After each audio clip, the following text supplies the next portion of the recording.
Olá, meus irmãos, já estamos aqui ao vivo. Hoje está somente eu e o irmão Ricardo. Amém. Ainda mais que os 144 mil a gente já trouxe, passamos ali pelo Apocalipse 7, mas agora a gente vai dar uma visão um pouco mais ampla do que eles estão fazendo, aonde que eles estão, vamos detalhar alguns outros pontos aí. Agora a gente continua o que a Bíblia está nos propondo. Então, capítulo 14, hoje estudaremos do versículo 1 ao versículo 5. E olhei, e eis que estava o Cordeiro sobre o monte Sião, e com ele 144 mil, que em suas testas tinha escrito o nome do seu Pai. E ouvi uma voz do céu como voz de muitas águas, e como a voz de um grande trovão, e ouvi a voz de arpistas que tocavam com as suas harpas. Vamos ficar por enquanto nesses dois versículos, irmão Ricardo. Quando a gente fala de Monte Sião, precisamos estar atentos que a palavra de Deus, em muitos momentos, estão nos alertando sobre um Monte Sião literal que existe em Jerusalém e sobre um Monte Sião espiritual, a qual nós já nos achegamos hoje na presença de Deus, mas que também literalmente estaremos, né, aí neste milênio. Eu vou deixar para o irmão Ricardo explicar para nós essas diferenças aí do Monte Sião e o que o irmão quer trazer sobre esses primeiros versículos, irmão Ricardo. Amém, amém.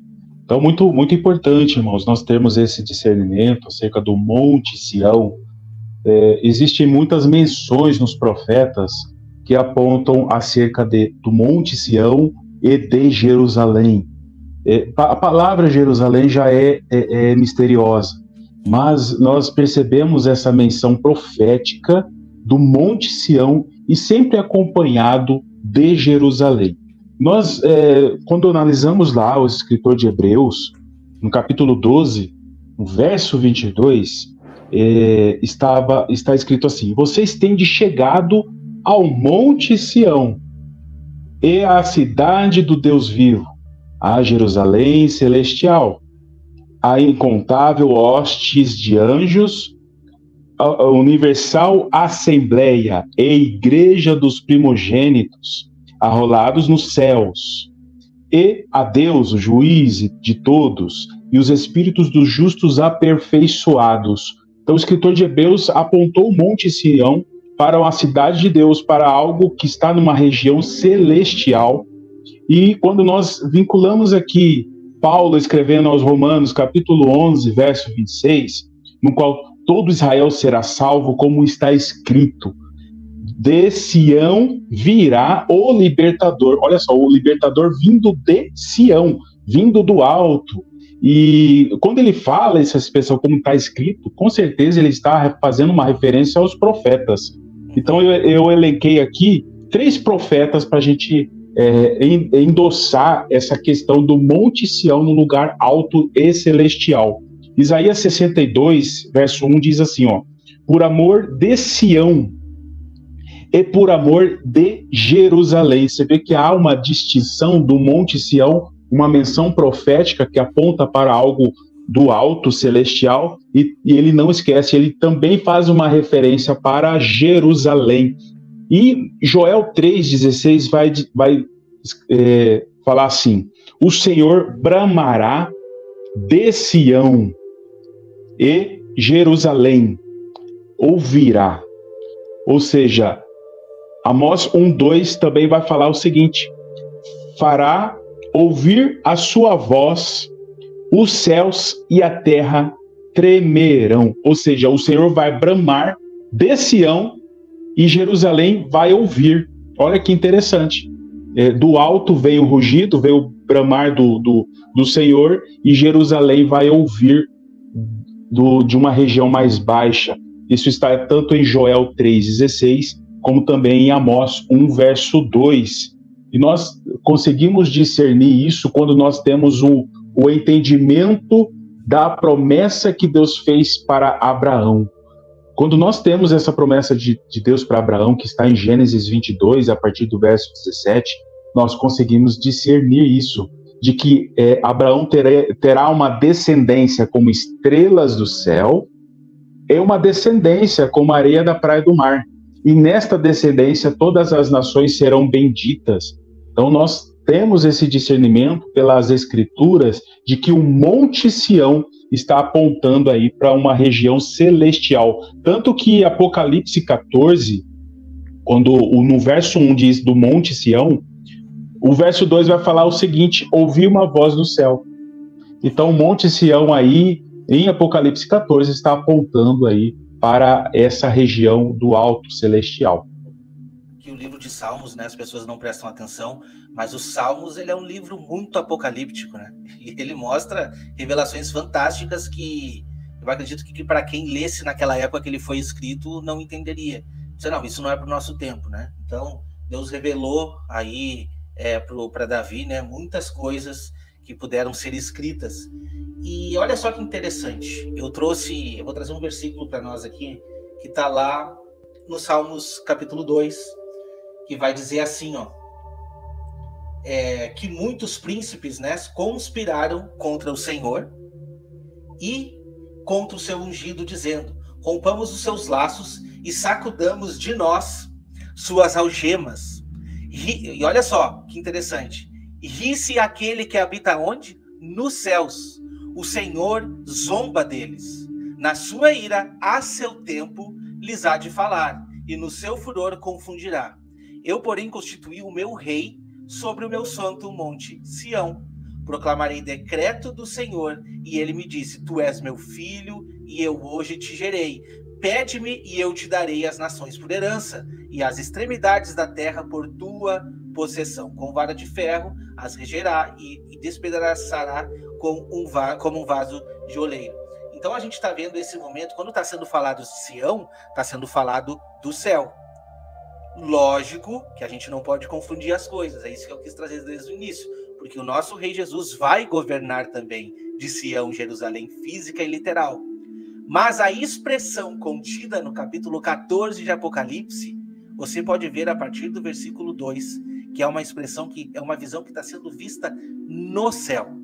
A comparação que você vai poder fazer perfeita com isso, a gente vai ver um pouquinho mais no versículo 4 depois, que você vai conseguir enxergar que aquela citação que está sendo dita ali, a gente já ouviu aonde, irmão Ricardo? No capítulo 5. Tá, mas o capítulo 5 não é a abertura dos selos? Sim, é a abertura dos selos.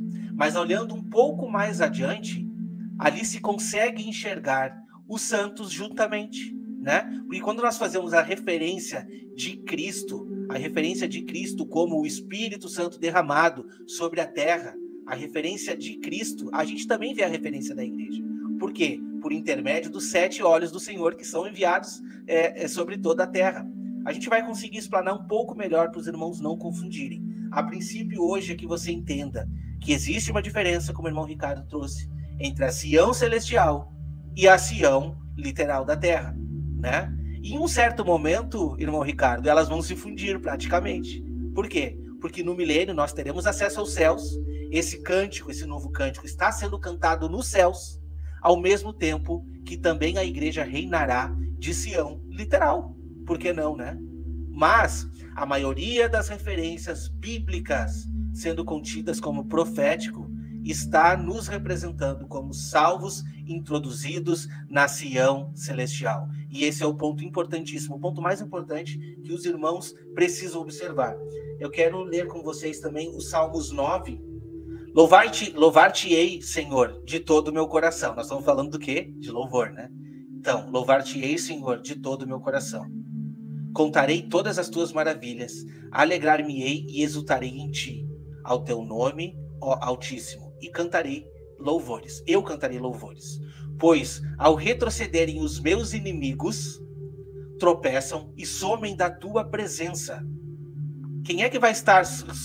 Para quem que vai ser destinado estar na presença de Deus? Então medite nisso. Porque sustentas o meu direito e a minha causa. No trono te assentas e julgas retamente. Repreendes as nações, destrói o ímpio e para todos sempre lhes apaga o nome. Quanto aos inimigos estão consumados, suas ruínas são perpétuas, e arrastaste as suas cidades, até a memória pereceu. Mas o Senhor permanece no seu trono eternamente. Trono que erguiu para julgar, ele mesmo julga o mundo com justiça, admira administra os povos com retidão. O Senhor será também um alto refúgio para o oprimido, um alto refúgio em tempo de angústia. Em ti confiarão os que conhecem o teu nome, porque tu, Senhor, nunca desamparastes os que te buscam. Cantai louvores ao Senhor, que habita onde, meus irmãos? Em Sião. Onde que o Senhor habita? Em Sião. No terrestre? Não pode ser, né, irmão Ricardo? Quando nós estamos falando de Sião aqui, e aonde nós estaremos cantando louvores, é no céu. Então cantai louvores ao Senhor que habita em Sião, e anunciai entre os povos os seus feitos. Pois quando inquire do derramamento de sangue, lembra-se deles, não se esquece do clamor dos aflitos. Então olha o momento em que está sendo contido esses cânticos, né? Tem misericórdia de mim, Senhor, olha para a minha aflição, causada por aqueles que me odeiam. Tu que me levantas das portas da morte. Olha que interessante. O que nós estamos vendo aqui, irmão Ricardo? A ressurreição. Para que eu conte todos os teus louvores nas portas da filha de Sião. E me alegre na tua salvação. Pronto, não preciso nem ler o resto aqui. Por quê? Porque é isso. São os que foram comprados para o Senhor, foram salvos e hoje cantam alegremente. Se a gente for continuar aqui, vai dizer que depois do juízo ser estabelecido, os ímpios serão lançados no inferno e todas as nações que se esquecem de Deus. Então, meus irmãos, os salmos, eles são muito apocalípticos e a gente precisa estar meditando, né? Porque é fantástico as revelações. Nada do que está no Apocalipse é por acaso. A gente consegue ver outros profetas, muitos outros aspectos. Então, medite nessa diferença. Sião celestial, que é, né, para onde nós estamos sendo introduzidos, e a Sião, pelo qual nós iremos governar aqui na terra. Irmão Ricardo, o que eles faziam, irmão Ricardo? Eles cantavam como um cântico novo diante do trono e diante dos 4 animais e dos anciões, e ninguém podia aprender aquele cântico senão os 144 mil que foram comprados da terra, né? E aí depois a gente consegue detalhar, depois a gente vai detalhar o resto, mas vamos tratar um pouco aqui sobre esse cântico novo. Quem são esses 4 animais? A gente já estudou, né? E por que eles estão ali ao redor do trono? Bom, primeiramente é incontestável a região, né? Como a gente falou. Primeiramente a gente tratou de Sião para saber se era Sião terrestre, se era Sião celestial, e depois a gente consegue enxergar aqui nesse versículo, principalmente, a região. Então, nós estamos tratando aqui, irmãos, do Alto do Zafon, o extremo norte, que aponta para o terceiro céu. Então, quando nós olhamos o tabernáculo, estudamos o tabernáculo de maneira bíblica mesmo, nada mais é do que uma sombra que vai mostrar a ordem daquilo que está no plano terreno e dos céus. Lembram que existem céus, no plural, nos profetas, e somente depois do trono branco é que vai acontecer aí o novo céu no singular e uma nova terra. Então, atualmente nós temos céus, e isso vai corresponder na visão do tabernáculo, onde nós temos três ambientes, onde ali no átrio nós temos os elementos de bronze apontando para aquilo que está no ambiente terreno, e bem ali na bacia de bronze, onde tem águas, nós já começamos a associar aí com o primeiro céu, e o lugar santo, onde tem o castiçal, a mesa e o altar de incenso como o segundo céu. E quando nós olhamos para a Arca da Aliança, que aponta para o trono de Deus, vai apontar para o terceiro céu. Então nós temos esse vislumbre através do tabernáculo, essa ordem, né, de criação que o Senhor estabeleceu aí sobre a terra, o primeiro céu, o segundo céu, o terceiro céu. E o trono, ele está localizado no terceiro céu. Lembre, irmãos, que quando João ele é arrebatado em espírito, no primeiro capítulo de Apocalipse, ele se encontra numa região onde tem castiçais. Então ele foi arrebatado para este ambiente do segundo céu. E no capítulo 4 de Apocalipse, ele olha para cima, ele vê uma entrada para o alto, e aí vem uma voz: sobe para cá. Então ele estava numa região do segundo céu, onde tinham castiçais, e ele sobe até uma região mais alta, e nesta região ele se coloca na sala do trono. E ali ele tem as visões dos 4 animais, ele tem a visão do trono. Então toda essa ordem nós conseguimos, primeiramente, associar com o próprio tabernáculo, nos ajuda a ter esse entendimento, mas quando nós associamos isso com as experiências que João teve, nós conseguimos discernir que esse trono se coloca numa região alta, alto do Zafon, algo que Satanás quis se colocar nesse lugar, como está em Isaías capítulo 14, verso 12, quis usurpar, quis se colocar numa região alta, ser semelhante ao Altíssimo. É neste lugar que Satanás invejou. Então, muito interessante essa questão do trono. E é neste lugar, no alto do Zafon, que nós também associamos com o Sião celestial. Este Sião que nós estamos comentando aqui. E vi um grande e admirável sinal aonde, irmão Ricardo? No céu.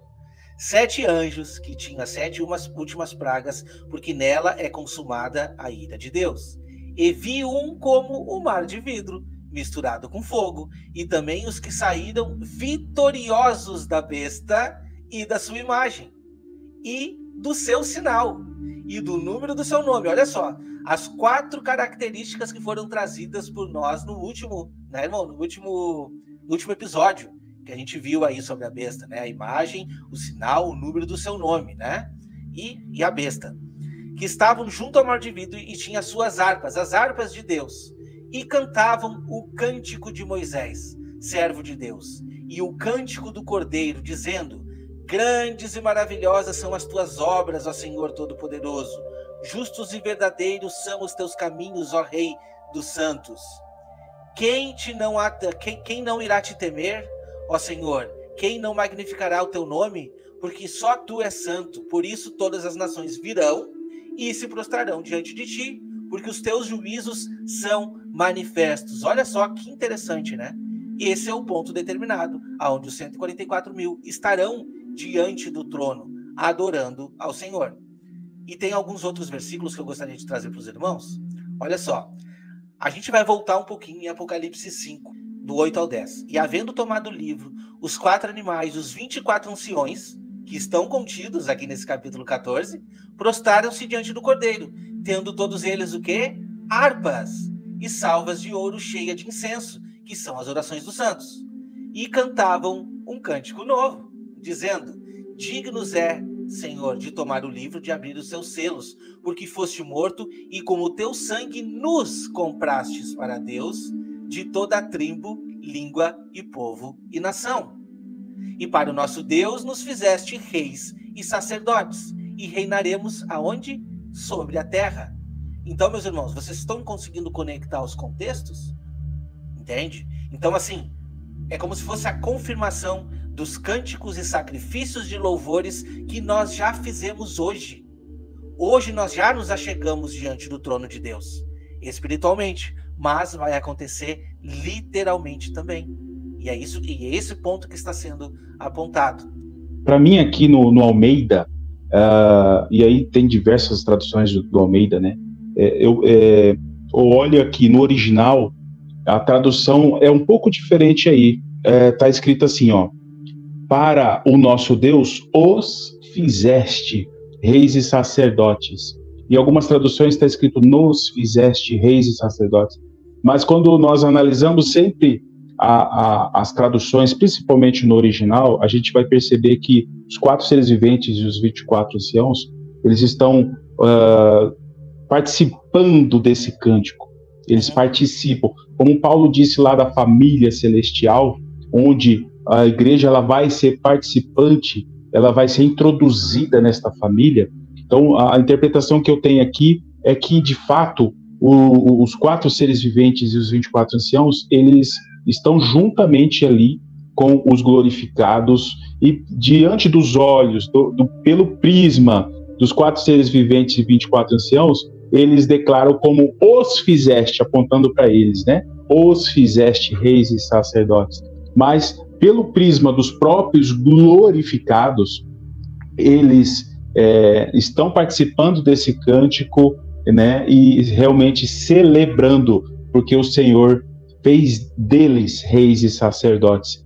Paulo escreve em Colossenses 3,16 que precisa habitar dentro de nós abundantemente com a exortação, com salmos, com hinos e cânticos espirituais. Quando Paulo escreve isso, ele está apontando para a igreja: vocês fazem parte do ofício sacerdotal superior, de cânticos espirituais, diante da arca da aliança, diante do trono de Deus. Essa é a mensagem.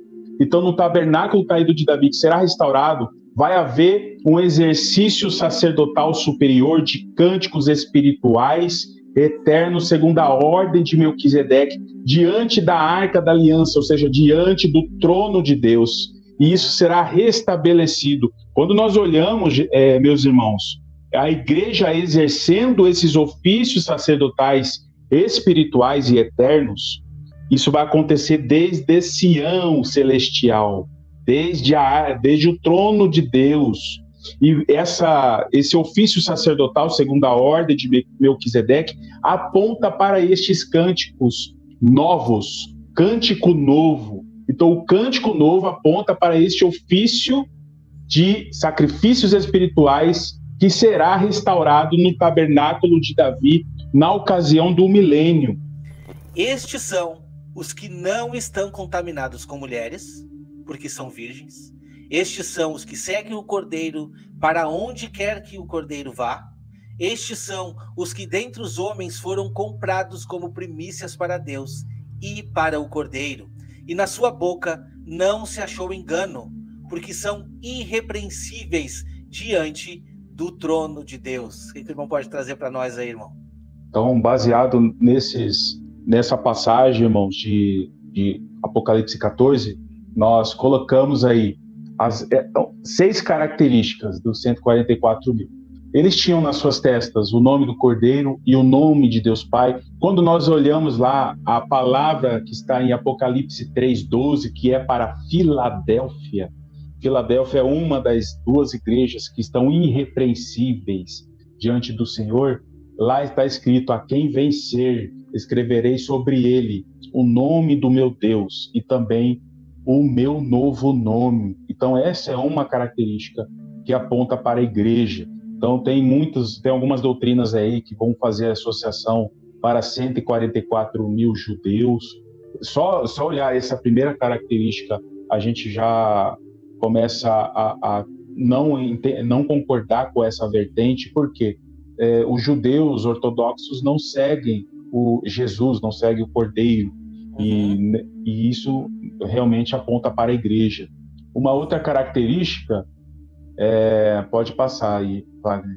A outra característica é que, como nós colocamos aqui, eles cantavam um cântico novo. E aí o Wagner pontuou bem também, nós esclarecemos sobre esse cântico novo, que vai associar com o cântico de Moisés, o cântico do Cordeiro. Olha só, até o Cordeiro vai cantar, irmãos. Isso é lindo demais, né? Pode passar para o próximo aí, irmãos. E aí está escrito o seguinte, que ninguém podia aprender aquele canto senão os 144 mil que foram comprados da terra. Quando nós entendemos acerca das 2 casas de Israel, essa restauração espiritual das 2 casas de Israel, que está em Oséias, no capítulo 1, no último verso ali está escrito que eles se congregarão, os filhos de Judá com os filhos de Israel se congregarão juntos, constituirão sobre si uma só cabeça, apontando para Cristo, e eles subirão da terra, apontando aí para a ressurreição daqueles que de fato estão atrelados a essa promessa. E também no próximo slide vai falar de que eles são comprados como primícias para Deus e para o Cordeiro. E aí nós sabemos aí pelas festas, pelas solenidades,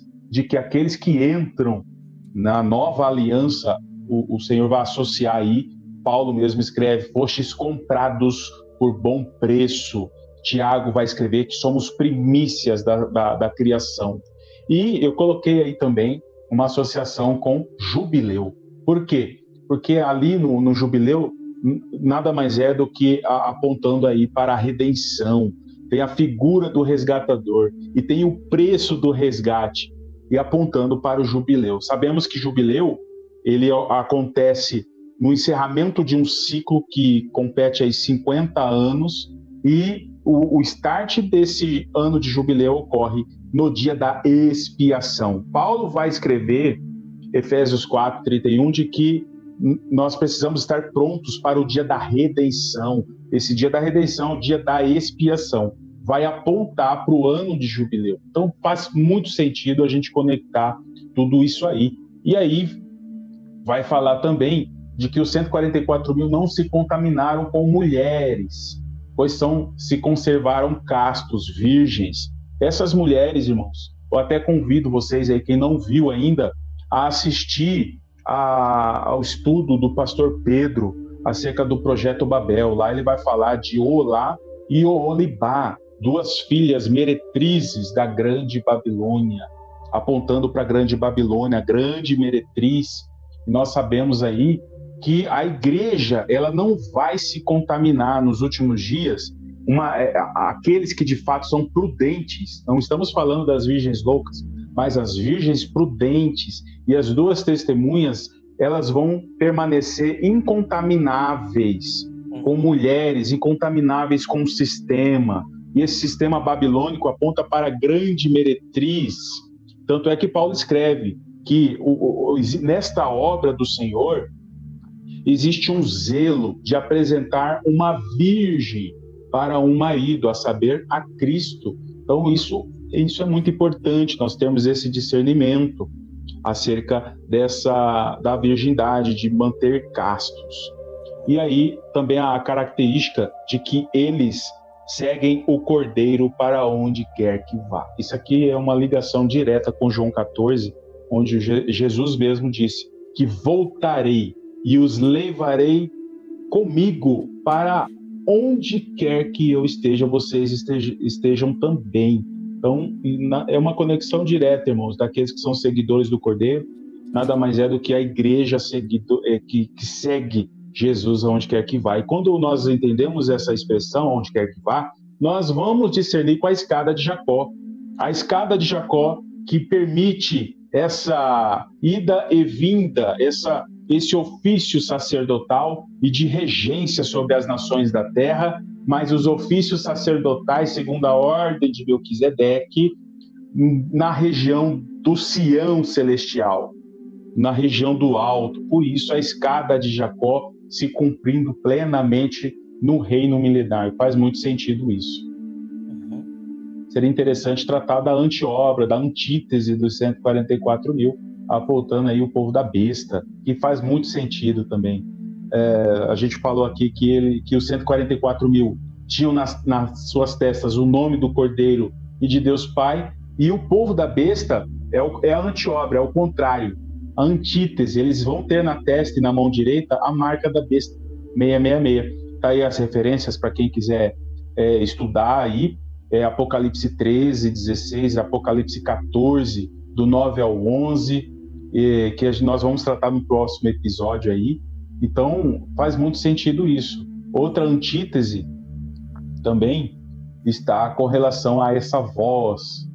Os 144 mil vão entoar um cântico novo e o povo da besta vão fazer o contrário, vão blasfemar o nome de Deus, fazer realmente aquilo que o chifre pequeno exercerá, né, nos últimos dias, proclamando blasfêmias contra o Senhor, contra todo aquele que está associado com o reino.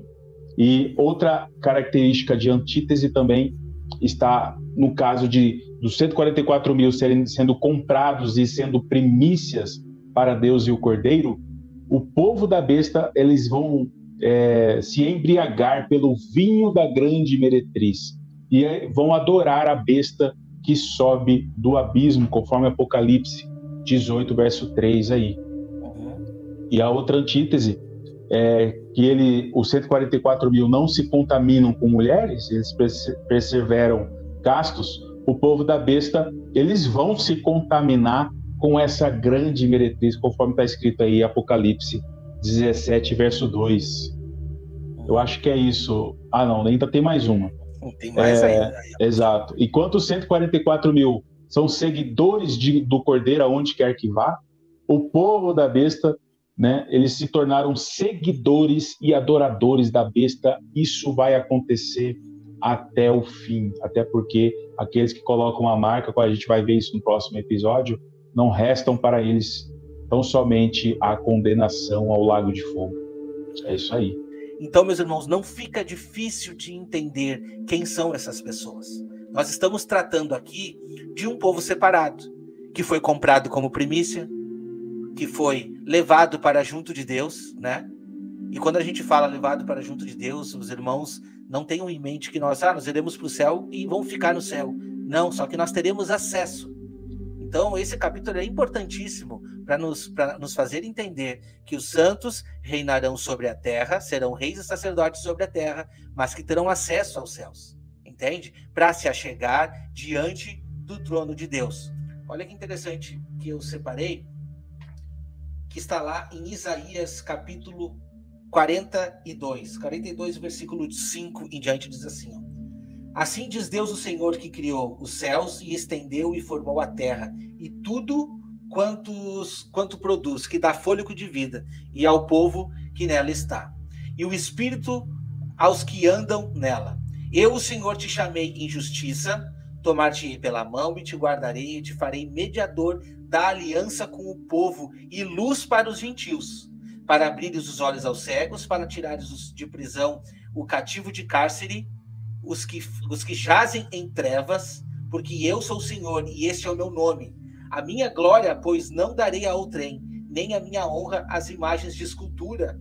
Eis que as primeiras perdições já se cumpriram, e as novas coisas eu vos anuncio. Olha que comparação, né? Eis que eu faço novas todas as coisas, né? Quando a gente olha para um contexto dos salvos, já é novidade. Você já estar salvo e reinando no milênio, glorificado, já é uma novidade para essas pessoas. Já é um novo céu, uma nova terra para essas pessoas, né? Lógico que a consumação de tudo é só após o milênio, quando tiver destruído todo o principado e potestade. Porém, os salvos já estarão experimentando a glória vindoura. Olha só que interessante, né? E o versículo 10 que vem a nos dizer, né? Cantai ao Senhor um cântico novo, e o seu louvor até as extremidades da terra. Vós, os que navegais pelo mar, e tudo o que há nele, vós das terras do mar, e os seus moradores. Então, meus irmãos, é interessantíssimo que a gente possa meditar em quem são esses que estão se achegando diante do trono para cantar um cântico novo. O Salmos 98 diz assim, ó: Cantai ao Senhor um cântico novo, porque fez maravilhas à sua destra, e o seu braço santo lhe alcançaram a salvação. O Senhor fez notória a sua salvação e manifestou a sua justiça perante os olhos dos gentios. Lembrou-se da sua benignidade e da sua verdade para com a casa de Israel. Todas as extremidades da terra viram a salvação do nosso Deus. E a Bíblia, a palavra de Deus, é enfática em trazer para nós que todo olho verá. Todo olho verá. E todos, e os perdidos se lamentarão, né? Porque não deram ouvidos à voz do Senhor. E os outros todos louvarão o Senhor, reconhecendo que Ele é o Senhor e que Ele é justo. A justiça de Deus será manifesta. Nós estudamos aqui de um momento singular, aonde estaremos dando glórias a Deus diante do trono. Só que hoje, meu irmão, você que está ouvindo, você pode se achegar diante do trono. Você sabia disso? Você pode se achegar diante do trono. Quando você entra no seu quarto, dobra o seu joelho, faz uma oração sincera e se entrega para aquele que é o doador, o mantenedor de todas as coisas. Por intermédio do nome de Jesus, do sangue de Cristo, você pode se achegar nesta região celeste. Por quê? Porque o texto nos diz: tendes chegado. Não é que vocês vão chegar, tendes chegado. Pela fé, agora pela fé, aguardando simplesmente o momento em que seremos aperfeiçoados e transformados. mas não perca essa ousadia, não perca essa intrepidez que o próprio livro de Hebreus nos fala que nós temos de se achegar no Santo dos Santos. O único lugar que existe o trono de Deus, o tabernáculo do testemunho, é o Santo dos Santos. Então que nós possamos nos purificar, que nós possamos nos introduzir neste plano, né, irmão Ricardo, para estarmos aí alinhados nos propósitos de Deus. É isso aí, é isso aí. O irmão falou aí de usarmos, né, a fé e me fez lembrar aí de Colossenses 3. Está escrito assim: portanto, se já ressuscitastes com Cristo e pela fé, e Paulo estava falando isso, buscai as coisas que são de cima, onde Cristo está assentado à destra de Deus. Amém. Pensai nas coisas que são de cima e não nas coisas que são da terra, porque já estáis mortos e a vossa vida está escondida com Cristo em Deus, lá no Santo dos Santos. Quando Cristo, que é a nossa vida, se manifestar, então também vós vos manifestareis com Ele em glória naquele grande dia, e será lindo isso. Fazer Amém. Participante, né, dos 144 mil. Amém, meus irmãos. Então fiquem com essa promessa, não percam o próximo episódio, tá bom? Que Deus abençoe a todos e até o próximo episódio. Tenham todos uma boa noite.